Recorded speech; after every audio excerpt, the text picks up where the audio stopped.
Welcome back to the Hillbilly RV channel. Today we're working on a furnace. She is a Suburban, a 30 SF.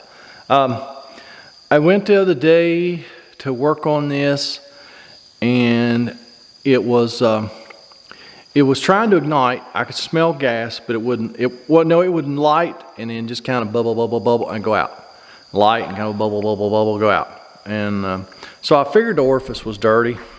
Sure enough, it was. I got 3 bugs out of it.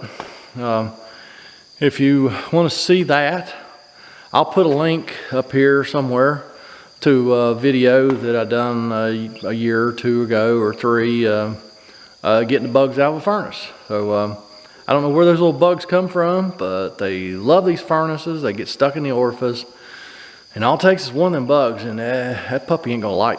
Disrupts the gas flow enough where it just won't light. Anyhow, I got the bugs out of it, and I was test running it on the back of the truck, and it still just, it didn't sound good, it didn't smell good. So bright down there that day, I couldn't see. There's a little sight glass on the top of those Suburban furnaces where you can look in the burner where the flame's at. And then it would, it might burn for 3 or 4 minutes. It would just kind of go, you could just hear it kind of fizzling out, and then it would light back up. But so I thought we better tear completely into this furnace and check the burner assembly and all that, and make sure it's in good shape, and just do a good thorough cleaning of the combustion chamber as best we can and all that. See if we can get this thing to work a little more consistently. So let's go ahead and get started on this one, because it's already been a long day. I got a headache, but I know how y'all like your videos, so I'm gonna get y'all a video. Like I say, I've already been in here once, and I don't know what's going on. Maybe there's more stuff in the orifice. I don't know, but we're gonna find out. We're gonna do a deep clean, and hopefully this thing will work a whole lot better when we get done. So here's where our orifice and our burner assembly and all that stuff lives. Just get all these screws out, and use our crow's foot to get the line off the gas valve down here, and then we'll see what's hopefully we will see what's going on. I really hope the audio is working on this thing. Had some issues, and I've shot like 3 videos since I had issues. And if I'm still having trouble with my audio, I'm gonna be upset, real upset. Let's go ahead and get this gas line loose down in here where you can't see.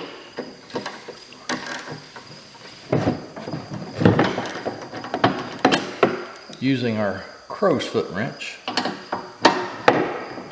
About the only place I've ever used a crow's foot is down in that hole. Finish getting that line loose. It's just an awkward place down in there. You can only get like 2 fingers on that nut down in there.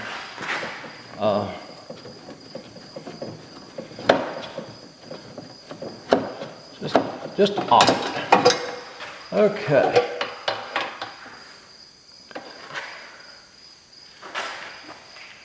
And there is our orifice. It looks clean. Let me blow back through that a little bit if I can.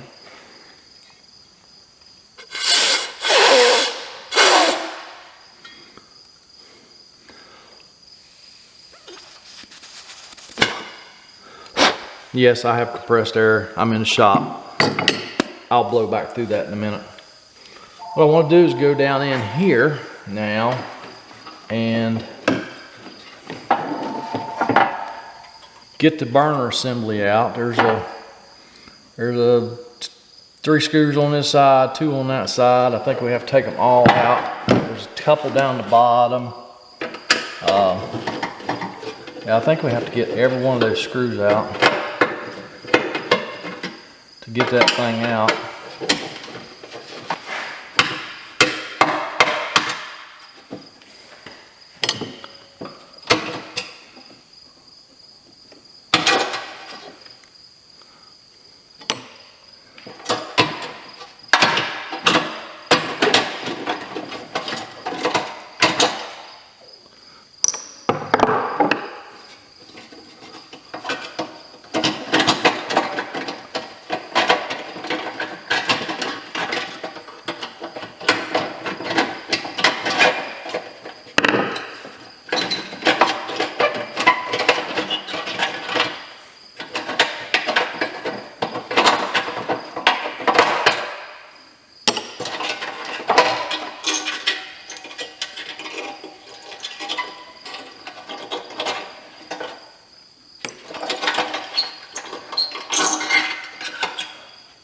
There's our striker electrode.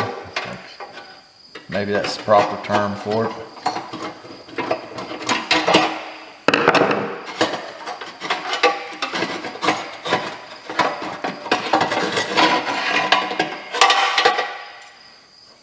Well, she don't look bad.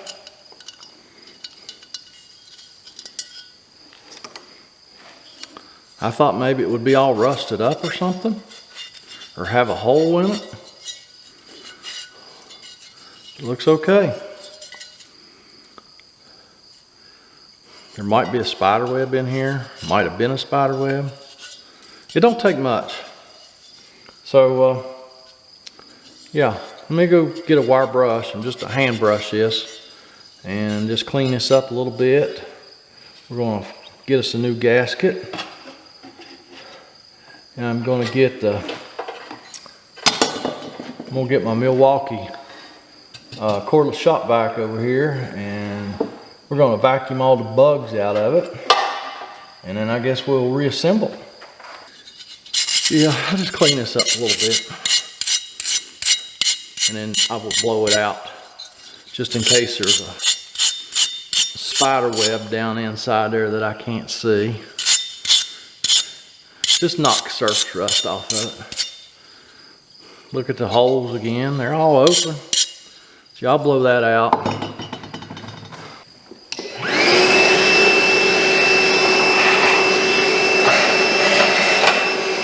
Alright, we got everything blowed out. I did get some dust or something out of that, so I don't know if that had anything to do with it or not. Now we just got to get all this stuff reassembled.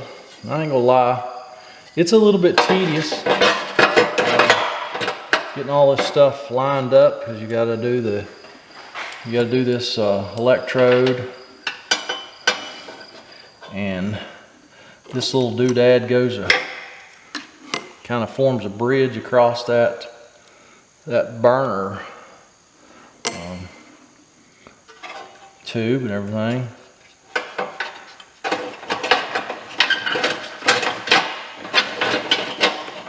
Just get all that stuff lined up and start putting your screws back in.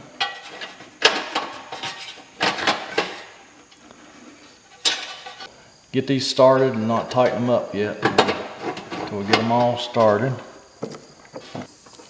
Yeah, if you drop a screw down there, I have had them go somewhere where I couldn't get it out and then have to take it back apart and find my screw.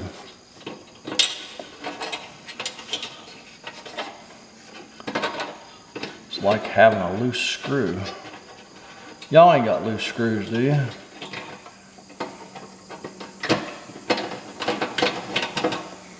I didn't think so. Oh, dropped that one. Went outside the furnace. Lucky me.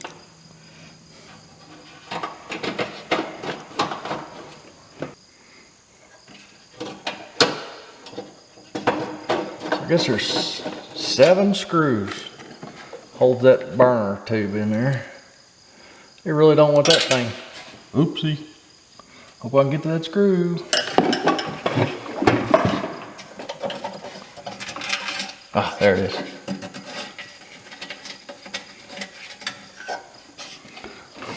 I just have a screwdriver that will hold these screws. And if I drop this thing too many more times, I'll probably go get it. But right now it looks like I got it going my way.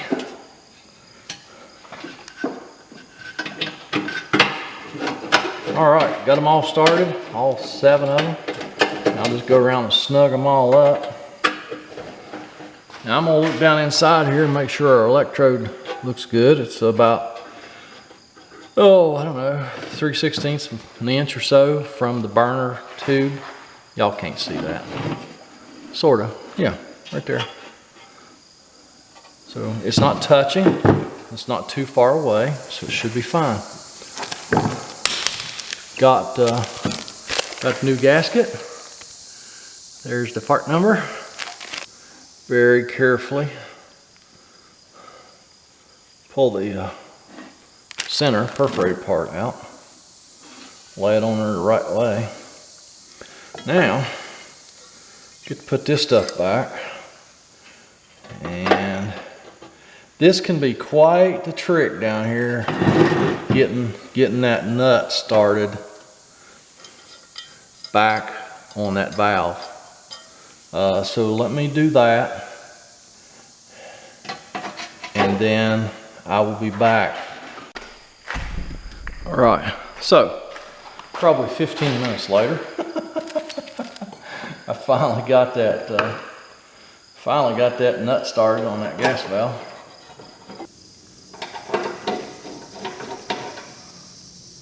Those of you that like keeping up with my DNA samples I leave around, yep, I've been leaving today. Done it. Y'all probably already seen the video.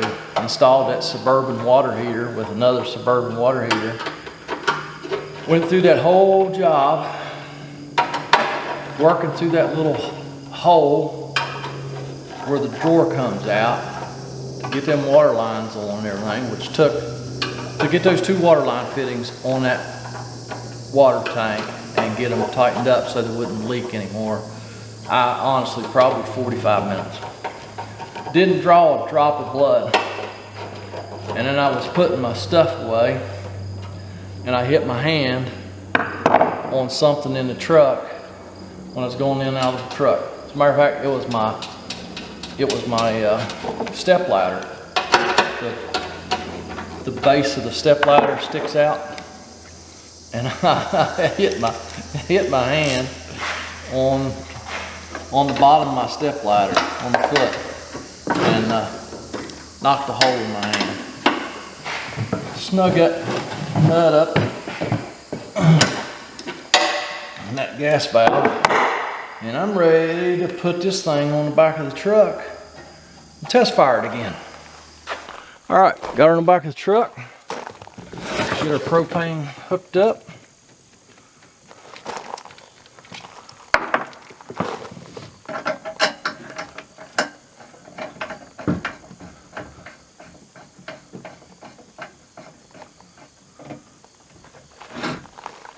Get our 12 volt hooked up. Positive.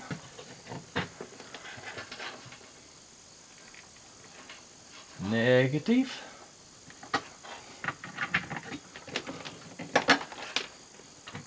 Twist our 2 blue wires together. Make sure a hot wire doesn't touch anything. Oh, let's see. Let me cut the propane on real quick. Yeah, down there the other day, I was even checking my propane bottle. I thought, is my propane bottle running low? I don't know, it just acted weird. Let's see how it acts now.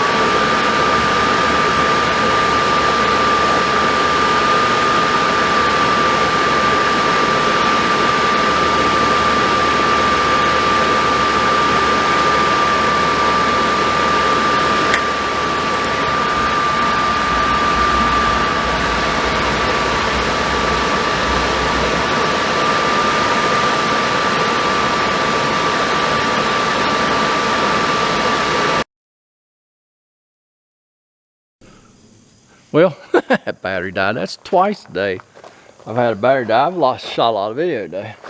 Well, it's doing the same thing. It lights. Just really don't sound good. Doesn't smell good. And it just kind of blip, blip, blip, blip, blows out. So, I mean, everything looks good. I guess, even though I know my propane bottle's got propane in it, I guess I'm gonna have to switch. I have another bottle. Let me switch to another bottle and try that. But yeah, that's just weird. Maybe the gas valve's going bad. Let me change propane bottles, try it again, and no,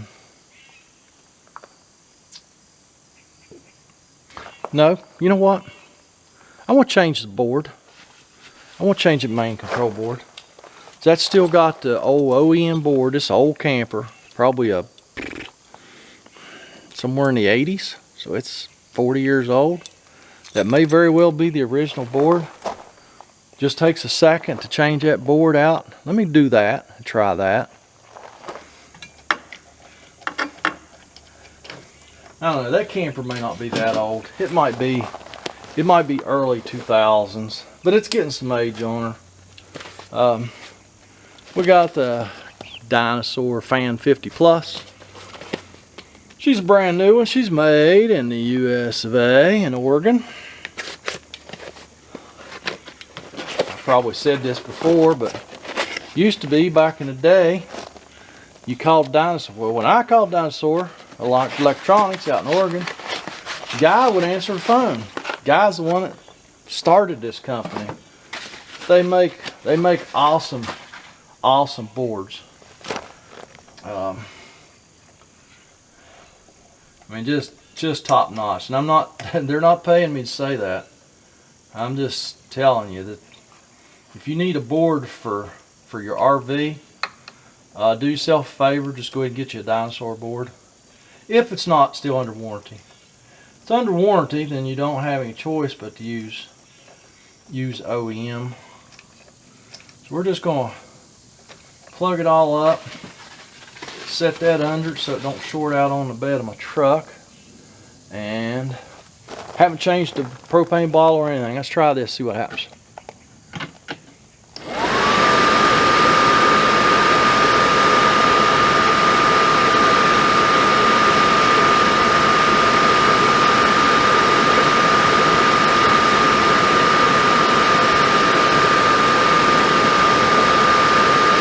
All right, she's sitting there running.